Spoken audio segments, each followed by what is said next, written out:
Dear students, आज हम बात करेंगे सिग्नल्स एंड सिस्टम के बारे में।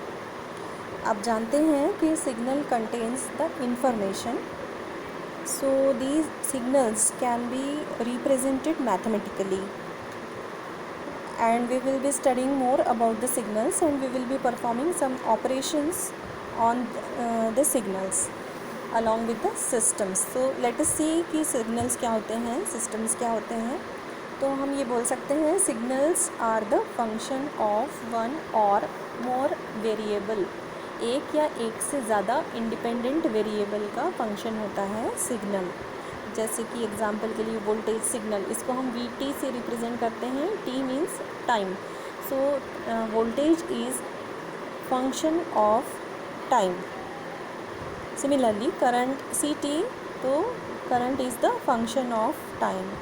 ऐसे कोई फोटोग्राफ होता है तो वो function of colour and intensity होता है, इसको हम 2 डायमेंशनल स्पेस से रिप्रेजेंट कर सकते हैं।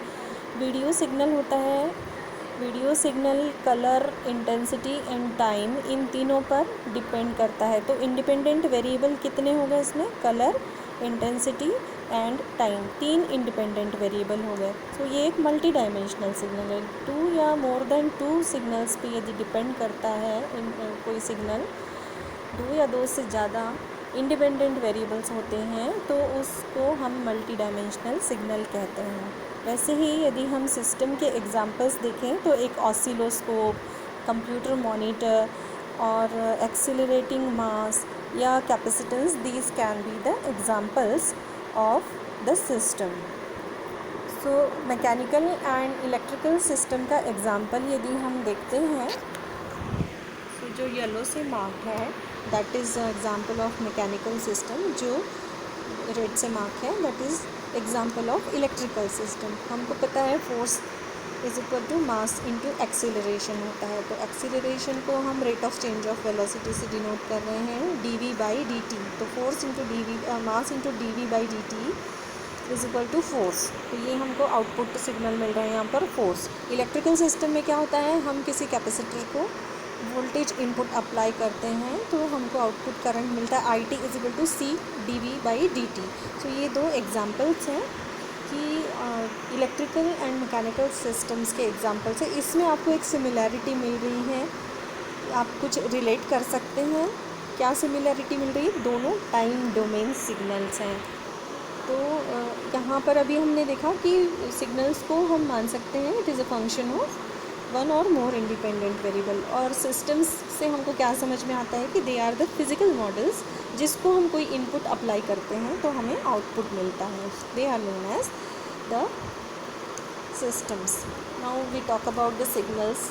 उसकी कैटेगरीज़ के बारे में बात करें तो हम सिग्नल्स को 2 पार्ट्स में क्लासिफिकेशन कर सकते हैं, continuous time signal and discrete time signals.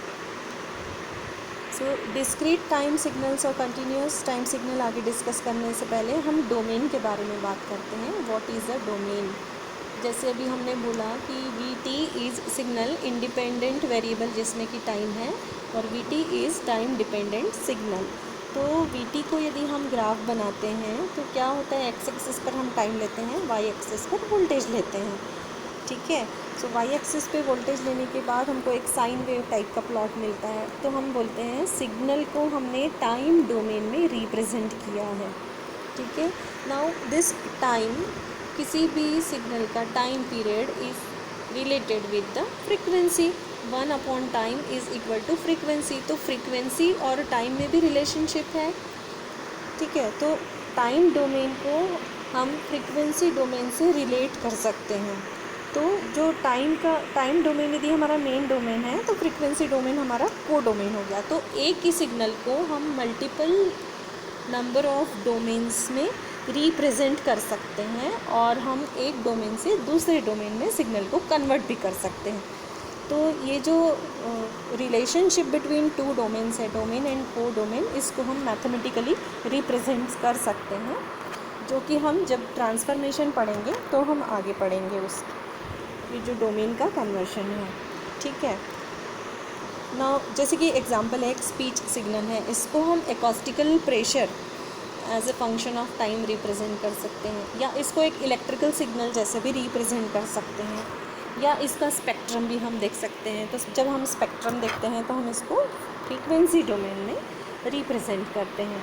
Now we see the two categories of the signals, continuous time and discrete time signal. The signals available for every instant of time continuously are known as continuous time signal, and discrete time signal means signal हमको किसी particular interval के बाद ही उसकी values available होती हैं, उसको हम कहते हैं डिस्क्रीट टाइम सिग्नल। सो आपके लिए टास्क है कि write all the definitions of signals and systems and the classification of signals that we have studied.